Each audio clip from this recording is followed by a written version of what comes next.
pàdé mi ọmọ yín Adétòrò Oyèwọlé lórí ètò Múṣẹ́yá ní dédé aago 12 kọjá ìṣẹ́jú 10 sí aago 1 ọ̀sán ní ìkànnì Melody 100.7 FM Ìbàdàn. rédíò yìí kọjá bẹ́ẹ̀ Melody FM Báṣọ̀run nìbàdàn. Òru mẹ́ta ìrékọjá lórí òkè ògùn àṣejì rẹ̀ ń bàdàn. Òru àṣírí February edition. Àṣírí ogun gbogbo ló máa tú, oníbòjìbò máa bọ́ lọ́wọ́ ogun. Lóru àṣírí pẹ̀lú wòlíì Sàmójó authority. Wòlíì Sam Adébáyọ̀ Òjó authority bàbá wòlíì orí òkè ògùn. Lóṣù yìí nípasẹ̀ ìgbè. Àlọ́ lórí wòlíì yá fẹ́ kọjá lọ sínú yàrá ìṣúra láti tú àwọn ọ̀rọ̀. Ibi òkùnkùn jáde. Látọjọ́ Wednesday 26 bí Friday 28 February. Recover it all. Gba gbogbo ẹ̀ padà. Ẹ̀mí àwọn wòlíì lóṣù yìí. Ó fẹ́ tú àwọn àṣírí tó àwògùn rẹ mú. Wá fi àdúrà jàjàbọ̀ kó gba ire. Àti ẹ̀tọ́ rẹ lóṣù yìí o. Lábẹ́ ìgbé olólórí ọ̀pọ̀rọ̀ ṣẹ́. Pẹ̀lú àwọn ìràwọ̀ olórí ẹ̀mí. Bí wòlíì Sam Adébáyọ̀ Òjó authority bàbá wòlíì orí òkè ògo. Wọ́n ó ti máa sọ̀rọ̀ àṣẹ tí yanu máa ṣẹlẹ̀. Wákàtí àdúrà 9 láàárọ̀. Pẹ̀lú 9 àṣálẹ́ láti Ìbàdàn. Tó bá jẹ́ ìpínlẹ̀ Ọ̀ṣun àṣejì rẹ̀ ládójúkọ Coca-Cola ni ẹ máa bọ̀. Orí òkè ògo lẹ́dẹ̀ yẹn o. Lóṣù yìí, àṣírí ogun tó ń jà máa tú. Gbogbo ẹ̀tọ́ àti ire rẹ ló máa gbà padà. Níbo lò ń lọ? Mò ń lọ kéde ọjà mi ní rédíò kan bẹ́ẹ̀ ni. Níbo? Má wulẹ̀ dákọ̀, má sunwó náà. Ibi táyé kọjú sí ni ó kọjú sí. Polówó ọjà rẹ ní Melody 100.7 FM. Àtàjèrè ló sì máa ta. Polówó ọjà ní Melody. Sanwó polówó ọjà sí Melody. Jẹ́ kí wọ́n lò ní Melody. Kọjá ló sì máa ta ní wàrà wàrà. Àtàjèrè fún gbogbo ẹni tó bá polówó ọjà ní Melody 100.7 FM. Melody FM ló gbòde o táyé ń gbọ́. Báṣọ̀run nìbàdàn láti gbé ń dá kékelúké.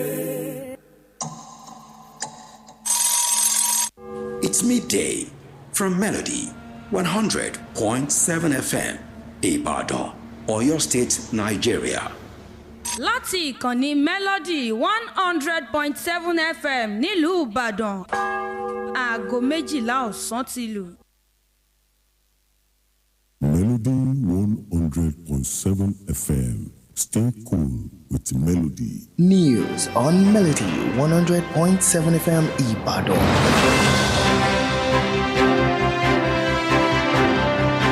News on Melody 100.7 FM. Reporting live from Melody 100.7 FM. 100.7 FM Ibadan.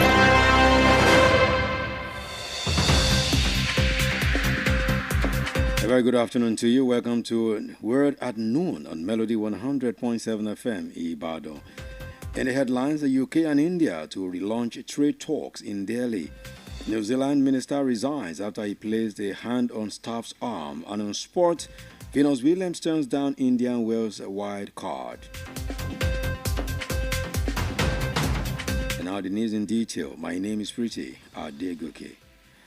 India and the UK will restart free trade talks today. This is nearly a year after negotiations were paused ahead of general elections in both countries.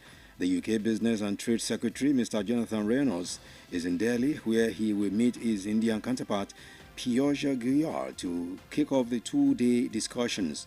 Ahead of the meeting, Mr. Reynolds said it was a no-brainer to seek a trade deal with India, which was forecast to become the world's third largest economy in a few years. The countries have held more than a dozen rounds of negotiations since 2022, but an agreement has remained out of reach. New Zealand's Commerce Minister, Mr. Andrew Bailey, has resigned as a government minister after he placed a hand on a staff member's upper arm last week in what is described as overbearing behavior. Mr. Bailey said today that he was deeply sorry about the incident, which he described as not an argument but an animated discussion. His resignation comes after he was criticized last October for calling a Windry worker a loser, including putting his fingers in an L shape on his forehead, allegedly using an explosive directed at them. He later issued a public apology. Even though he resigned, he remains a member of parliament. U.S. President Mr. Donald Trump has appointed right-wing commentator Dan Bongino as Deputy Director of the FBI. President Trump posted on social media that Bongino was a man of incredible love and passion for the country and will serve under newly confirmed NBI Director Kash Patel. Bongino has worked for the New York Police Department and the Secret Service, as well as having been part of the protection detail for two former presidents, George W. Bush and Barack Obama. He hosts a self-titled podcast whose Facebook posts often attract more attention than those of Fox News and CNN combined. And on sport, former world number 1 Venus Williams has turned down a wild card for next month's India Wells tournament. Organizers said last week after the 44-year-old had been invited, but the 7-time Grand Slam singles champion has not taken it up. Williams has dropped to 974th in the world and has not played a WTA tour since losing in the first round of the Miami Open last March. She earlier told the media that she would not be making a return at the Indian Wells tournament, which runs from 2nd to 16th March. And that's it on news at noon on Melody 100.7 FM. Remember to join us on our social media platform for more news stories and excellent programming. The news was compiled and produced by Boluwaji Ogumola and Kolapo Anu Oluwakolajo. The news was edited by Temitope Brahima. My name is Pretty Adegoke. Thank you very much for listening. The translated version comes up now. Good afternoon.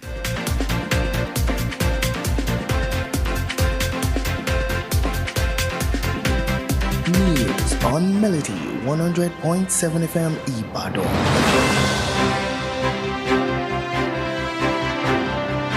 News on Melody 100.7 FM. Reporting live from Melody 100.7 FM. 100.7 FM Ibadan. Ìròyìn ní ìkànnì Melody 100.7 FM Ìbàdàn.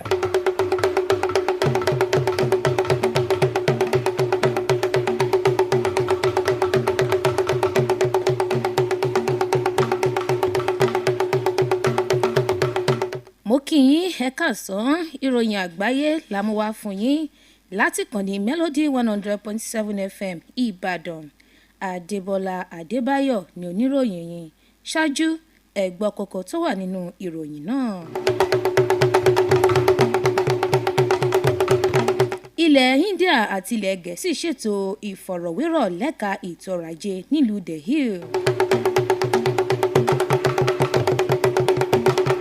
Mínísítà kan ní ìlú nílẹ̀ New Zealand kọ̀wé fipò sílẹ̀ lẹ́yìn tó fọwọ́ kan òṣìṣẹ́ kan lápá. Lẹ́ka eré ìdárayá, Venus Williams kọ̀ láti kópa nínú ìdíje Indian Wells.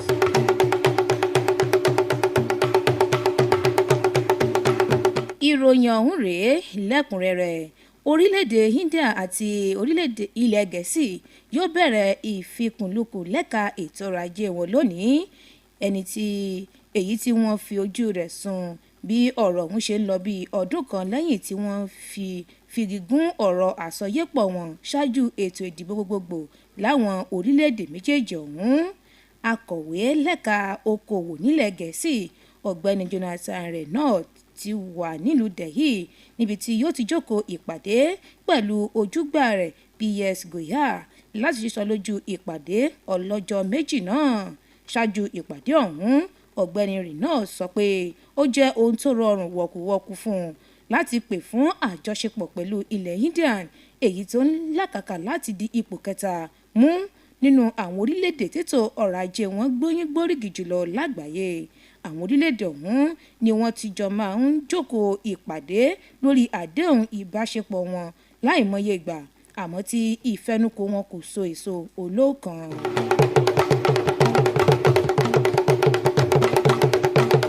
Mínísítà fẹ́tò okòwò nílẹ̀ New Zealand ọ̀gbẹ́ni Andrew Bailey ti kọ̀wé fipò sílẹ̀ gẹ́gẹ́ bí mínísítà ìjọba ilẹ̀ náà lẹ́yìn tó fọwọ́ gba ọ̀kan lára àwọn òṣìṣẹ́ kan lápá lọ́sẹ̀ tó kọjá, èyí tí wọ́n ṣàpèjúwe rẹ̀ gẹ́gẹ́ bí ìwà tí kò bójúmu.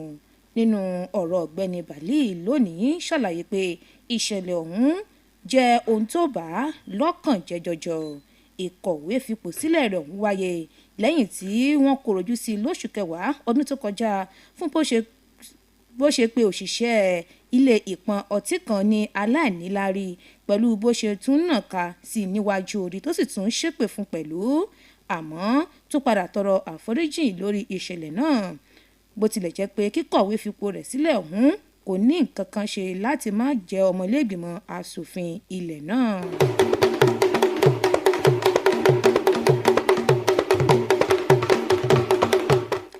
ààrẹ ilẹ̀ amẹ́ríkà ọ̀gbẹ́ni Donald Trump ti yan Dan Bongno sípò igbákejì ọ̀gá àgbà ikọ̀ ètò aláàbò ilẹ̀ náà. ààrẹ Trump tó fi orúkọ Dan sórí ìkànnì ìtàkùn ayélujára rẹ̀ ṣàpèjúwe arákùnrin ọ̀hún gẹ́gẹ́ bí ẹni tó nífẹ̀ẹ́ orílẹ̀-èdè rẹ̀ tọkàntọkàn tí yóò sì ṣiṣẹ́ lábẹ́ ìdarí ọ̀gá àgbà tuntun fún ikọ̀ ètò aláàbò náà Kash Patel. Bongno ló ti ṣiṣẹ́ fún iléeṣẹ́ ètò aláàbò àti àjọ ọ̀tẹlẹ̀múyẹ́ DSS èyí tó jẹ́ ara iyùn tó ti fi lọ́lẹ̀ ní ṣiṣẹ́ sin àwọn ààrẹ méjì nílẹ̀ náà ààrẹ George W. Bush àti Barack Obama.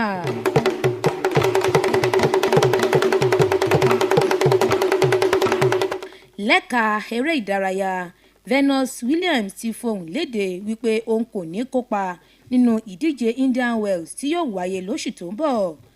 àwọn tó ṣe agbátẹrù ìdíje náà sọ pé arákùnrin ẹni ọdún 34 ọ̀hún ni wọ́n ti pè àmọ́ tó kọtí kó sí ìpè wọn. Williams ló wà nípò 4,716 látìgbà tí ó ti pàdánù ní abala àkọ́kọ́ ìdíje Miami oṣù kẹta ọdún tó kọjá.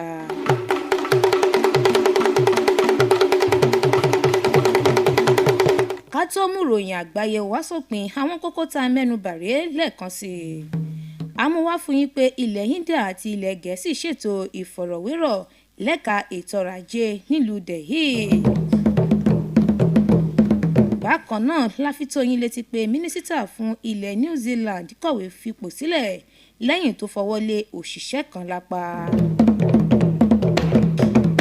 lákòótán lẹ́ka eré ìdárayá láti mú wá fún yín pé Venus Williams kọ̀ láti kópa nínú ìdíje Indian Wells.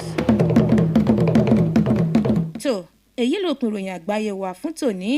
Bólúwájí Ògúnmọ́lá àti Àánú Kọ́lájọ ni wọ́n ṣe àkójọpọ̀ ìròyìn ọ̀hún. Tèmítọ́pẹ́ Brahma ló jẹ́ olóòtú ìròyìn náà. Adébọ́lá Adébáyọ̀ ló kà á sétí gbọ́ yín. ẹ ṣeun tẹ̀ ń gbọ́ wa.